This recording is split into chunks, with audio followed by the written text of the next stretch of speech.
Good afternoon. আমার নাম AG ওসপ্রি। আমি অক্সফোর্ড ইউনিয়নের সেক্রেটারি। আমি একটা ছোট প্রশ্ন করব। আপনি বললেন যে হিজাব মহিলাদেরকে নিরাপত্তা দেবে। আমার মতে এই হিজাব অবশ্যই তাদের ছোট করে। যদি কোনো মহিলা এভাবে চিন্তা করে, এটার উত্তরে কি বলবেন?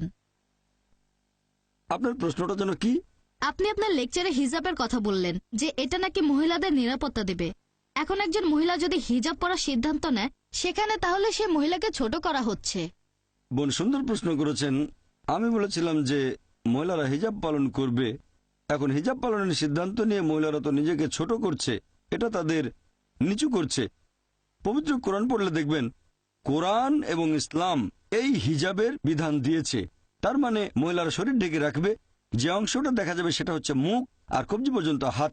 এটা করা হচ্ছে শালীনতার জন্য। আর এই কথাটা যে শুধু কোরআনে বলা হয়েছে তা নয়, এই কথাটা বলা হয়েছে বাইবেলেও।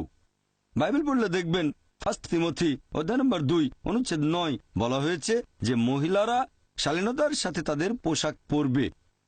তাদের পোশাক হবে ভদ্র এবং তারা চুলে বড় খোপা করবে না, চুলে স্বর্ণ বা মুক্তা দেবে না। এরপর আরো বলা হয়েছে 1 করিন্থিয়ান্স অধ্যায় নম্বর 11 অনুচ্ছেদ 5 ও 6, যে মহিলা মাথা ঢেকে রাখে না সে নিজেকে অসম্মান করে, তার চুল কেটে দেওয়া উচিত। আমি এটার সঙ্গে একমত নই, এখানে বাইবেলের উদ্ধৃতি দিচ্ছি। একইভাবে বেদ পড়লে দেখবেন বলা হয়েছে মহিলারা মাথা ঢেকে রাখবে। তাহলে সবগুলো ধর্মগ্রন্থই বলছে যে মহিলারা কাপড় দিয়ে মাথা ঢাকবে। এটা শালীনতার জন্য, এটা মহিলাদের ছোট করার জন্য নয়। আর আপনারা দেখবেন আমার বিরুদ্ধে একটা অভিযোগ করা হয়েছিল এরকম যে ডক্টর জাকির নায়েক বলেছেন মহিলারা যদি হিজাব না পরে আর যদি তারা পশ্চিমা পোশাক পরে তাহলে তাদের ধর্ষণের শিকার হওয়ার সম্ভাবনা থাকে। এখানেও আসলে ভুল উদ্ধৃতি দেওয়া হয়েছে।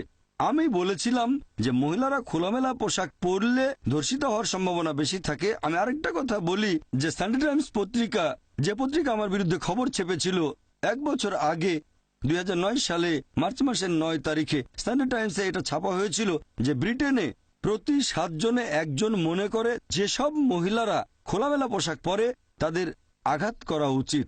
দুঃখিত, আমি এটার সঙ্গে একমত নই। এটা একটা পরিসংখ্যান যেটা দেওয়া হয়েছিল সানডে টাইমস পত্রিকায় 2009 সালে মার্চ মাসের 9 তারিখে, যে ব্রিটেনে প্রতি 7 জনে একজন ব্রিটিশ মনে করে যে মহিলারা খোলামেলা পোশাক পরে তাদের আঘাত করা উচিত। এর সঙ্গে আমি একমত নই। এছাড়াও আরেকটা খবর ছাপা হয়েছিল, সেটা 2005 সালে সেই একই পেপার সানডে টাইমস, বলা হয়েছে যে ব্রিটিশদের মধ্যে শতকরা 26 জন মনে করে যে খোলামেলা পোশাক মহিলাদের ধর্ষিত হওয়ার পেছনে আংশিক বা সম্পূর্ণভাবে দায়ী। তাই আমি মনে করি আপনি যত বেশি শালীনভাবে পোশাকটা পরবেন তত বেশি সম্মান পাবেন। তাই ইসলামে মহিলাদের জন্য এই হিজাবের বিধান দেওয়া হয়েছে তাদের ছোট করার জন্য নয়, উপরে তোলার জন্য। আমি একমত যে কালচারে পার্থক্য থাকবে। ইসলাম কাউকে পালন করার জন্য জোর করতে পারে না। কালচারে পার্থক্য থাকবে। যেমন ধরেন, আমি একটা উদাহরণ দিচ্ছি যে কিছু সমাজে তারা মনে করে যে মহিলাদের দিকে তাকানোটাও অভদ্রতা। কিছু সমাজ মনে করে তাকালে কোনো সমস্যা নেই, তবে কোনো মহিলাকে স্পর্শ করলে অভদ্রতা। আবার কিছু সমাজ মনে করে হ্যান্ডশেক করলে কোনো সমস্যা নেই। কিছু সমাজ মনে করে চুমু দিলেও সমস্যা নেই। কিছু সমাজ মনে করে একটা ছেলে আর একটা মেয়ে নিজের ইচ্ছা যা কিছু করতে পারে, সমস্যা নেই। তাহলে এক এক সমাজে এক এক কালচারে এক এক রকম নিয়ম কানুন দেখতে পাবেন। একবার গিয়েছিলাম আমেরিকায় একটা লেকচার অনুষ্ঠানে। একজন আমেরিকান বললেন, তোমাদের প্রাচ্যের মহিলারা খুবই অভদ্র। অবাক হলাম। বললাম, আপনি প্রাচ্যের মহিলাদের অভদ্র বলছেন কেন? তিনি তখন বললেন, তোমাদের প্রাচ্যের মহিলারা তারা পেট অনাবৃত রাখে। তাহলে আমেরিকা আর পশ্চিমা দেশগুলোতে পেট ঢেকে না রাখাটা হচ্ছে অভদ্রতা, আর ভারতে পেট না ঢাকাটা অভদ্রতা নয়, শর্টস পরাটা হচ্ছে অভদ্রতা। তাহলে বোন আপনাকে বুঝতে হবে কালচারে পার্থক্য থাকবে, নিয়মে পার্থক্য থাকবে।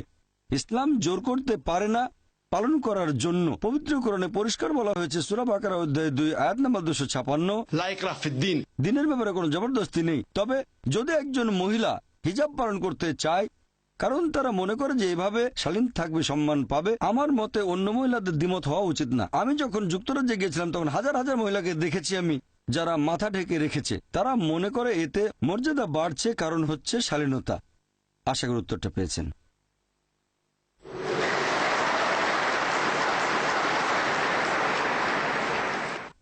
Good evening doctor Zakir Naik.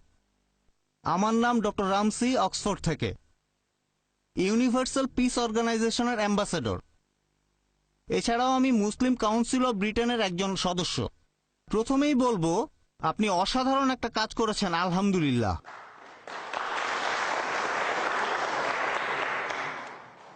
এবারে আমার প্রশ্নটা, ডক্টর জাকির নায়েক, ইসলাম সম্পর্কে ভীতি, এটাকে আপনি কি স্বাভাবিক কোনো ঘটনা বলবেন?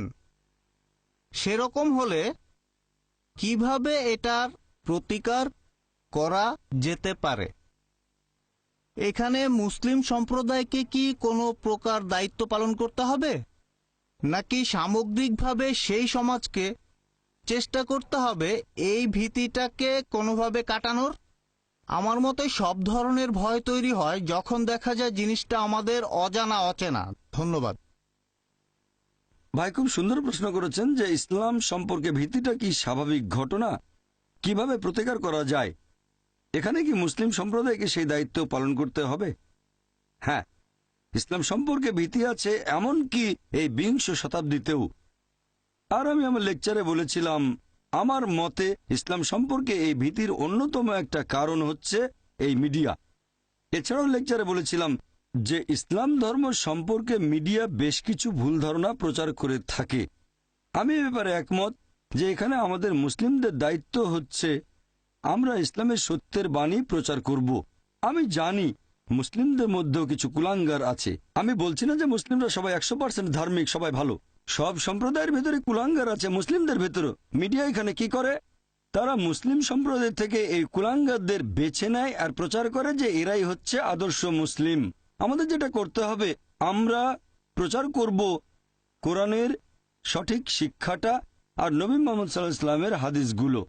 আর যদি কোনো মুসলিম এমন কোনো কাজ করে যেটা ইসলাম ধর্মের বিরুদ্ধে যায়, সেটা যদি সন্ত্রাসবাদ হয়ে থাকে, যদি নিরীহ মানুষকে মারা হয়, তাহলে আমাদের মুসলিমদের দায়িত্ব এই সব লোকদের জানানো যে এটা হচ্ছে হারাম। কিছু মানুষ ভুল পথে পরিচালিত হয়েছে আর তাদের ব্রেন ওয়াশ করা হয়েছে, তাই তারা বলে যে নিরীহ মানুষ হত্যা করাটা ইসলামের একটা অংশ, এজন্য পুরস্কার পাবেন। আমাদের দায়িত্ব হবে মূলধারার মুসলিম হিসেবে ইসলামের সঠিক আর সত্যের বাণী প্রচার করা আর এই সব মুসলিমদের ভুল পথে যেতে না দেওয়া। এটা ১ নম্বর পয়েন্ট। ২ নম্বর পয়েন্ট, আমাদের দায়িত্ব হবে যে দেশে বাস করি সে দেশে সরকারকে এটা জানানো যে ইসলাম একটা শান্তির ধর্ম। আর আমি বিশ্বাস করি যে মুসলিমরা হবে সমাধানের একটা অংশ, কোনো সমস্যার অংশ নয়। সরকারের এটা ভাবা ঠিক হবে না যে মুসলিমরা সমস্যার একটা অংশ, ভাবা উচিত যে মুসলিমরা সমাধানের একটা অংশ। এই একই পরামর্শ আমি ভারতের পুলিশকেও দিয়েছি আর বোম্বের পুলিশ সদস্যদের সাথে প্রায় দেখা সাক্ষাৎ হয়। আমি তাদের বলি যে মুসলিমদের ব্যাপারে আপনারা বিশ্বাস করতে পারেন, সবচেয়ে ভালো হয় যদি কথাবার্তা বলেন। আমি বিভিন্ন দেশের পুলিশ অফিসারদের সাথে কথা বলেছি, আমরা চেষ্টা করব বিভিন্ন প্রশ্নের উত্তরগুলো দিতে, ভুল ধারণাগুলো তাদের কাছ থেকে দূর করে দিতে, আর প্রমাণ করব যে ইসলাম আসলে একটা সহনশীল ধর্ম, এটা শান্তির ধর্ম। আর আপনি যদি ইসলামের শিক্ষাগুলো জানেন তাহলে আপনি তাকে কখনোই ভয় পাবেন না যে সত্যিকারের মুসলিম। আমি মুসলিম সম্প্রদায়ের কুলাঙ্গাদের কথা বলছি না। আশা করি উত্তরটা পেয়েছেন।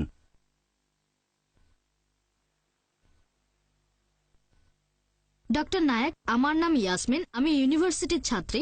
আমার প্রশ্নটা আগের প্রশ্নটার একটা প্রসঙ্গ থেকে। আপনি বলেছিলেন যে আপনি যুক্তরাজ্যে আসতে চেয়েছিলেন কারণ আপনি সেই মুসলিমদের কাছে পৌঁছাতে চেয়েছিলেন যাদের কাছে সরকার পৌঁছাতে পারছে না। এখন আপনার মতে যুক্তরাজ্যের সরকার ঠিক কোন কারণে ব্রিটেনের মুসলিমদের কাছে সেভাবে পৌঁছাতে পারছে না? ধন্যবাদ। বোন, আপনি প্রশ্ন করেছেন যে আমি যুক্তরাজ্যে আসতে চেয়েছিলাম সেই সব মুসলিমদের কাছে পৌঁছানোর জন্য যাদের কাছে সরকার পৌঁছাতে পারছে না। আপনার বুঝতে একটু ভুল হয়েছে বোন। আমি বলেছিলাম Charles Farr, office for security and counter টেররিজমের ডিরেক্টর জেনারেল মনে করেন যে আমি সেই সব মুসলিমদের কাছে পৌঁছাতে পারি যাদের কাছে সরকার পৌঁছাতে পারছে না। তিনি মনে করেন, আমি না। আর আমি যেটা মনে করি, এখানে হোম ডিপার্টমেন্টের কাছে এই তথ্যটা ছিল যে পিস টিভি হচ্ছে যুক্তরাজ্যের সবচেয়ে জনপ্রিয় ইসলামিক স্যাটেলাইট টিভি চ্যানেল। মুসলিমরা দেখেন, পাশাপাশি অমুসলিমরা দেখেন। আর সবচেয়ে জনপ্রিয় বক্তা হোম ডিপার্টমেন্টের কথা অনুযায়ী, আমার না, হোম ডিপার্টমেন্টের কথা অনুযায়ী ডক্টর জাকির নায়েক। তিনি মনে করেছিলেন আমি তাদের কাছে পৌঁছাতে পারবো, আর তিনি হয়তো ভেবেছিলেন আমার কথাগুলো প্রভাব ফেলবে, আর তিনি হয়তো আমার কথাগুলো প্রসঙ্গসহ পড়েছেন।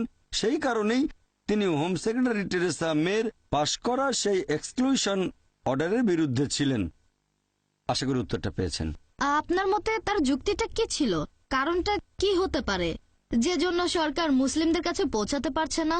হ্যাঁ, যদি আমার মতামত জানতে চান যে আমি চার্লস ফারের দৃষ্টিভঙ্গিটার সাথে একমত কি না যে সরকার পৌঁছাতে পারছে না, হ্যাঁ আমি একমত।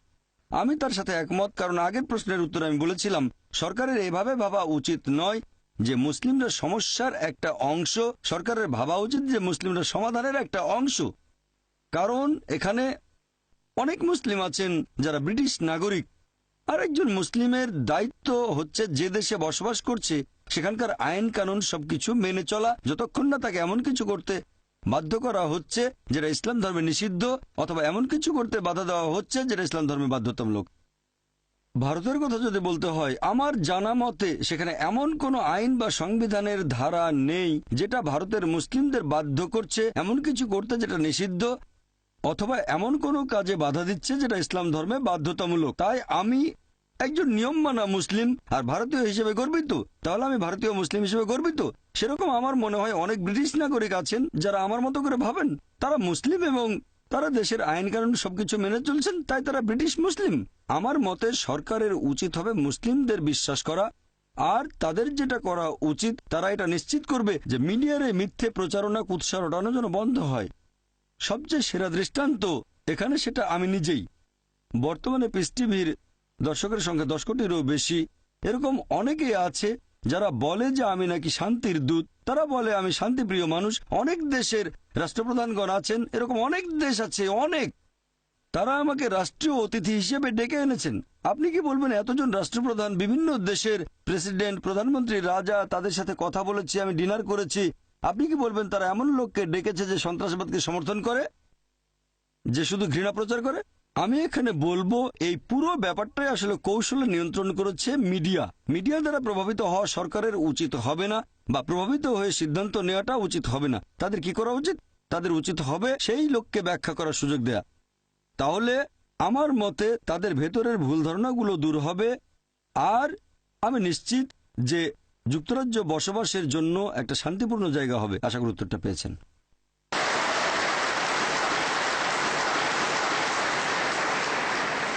আমরা অনুষ্ঠানটি পরিচালনা করলাম স্যাটেলাইট লিংকের মাধ্যমে। যাই হোক, আমি এবার সবাইকে অনুরোধ করব, আসুন সবাই মিলে ডক্টর নায়েককে লেকচারের জন্য ধন্যবাদ জানাই। তারপর অনুষ্ঠান শেষ করার জন্য আমরা চলে যাব পিস টিভি স্টুডিওতে। এখানেই শেষ করছি। আমি জেমস ল্যাংম্যান। ধন্যবাদ।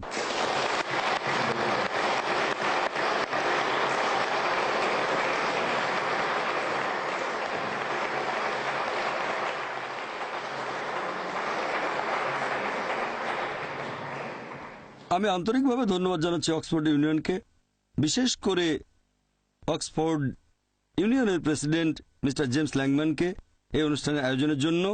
তারা যেভাবে আমাকে আমন্ত্রণ জানিয়েছেন সেটারও প্রশংসা করছি এই লেকচারের জন্য। আর এছাড়াও যুক্তরাজ্যের লোকজন এই অনুষ্ঠানটি সরাসরি সম্প্রচার হতে দেখবে যে আমি এমন একজন মানুষ যে শান্তির বাণী প্রচার করে। সরাসরি সম্প্রচারে কোনো কিছু এডিট করা যায় না, কোনো কিছু বদলানো হয় না।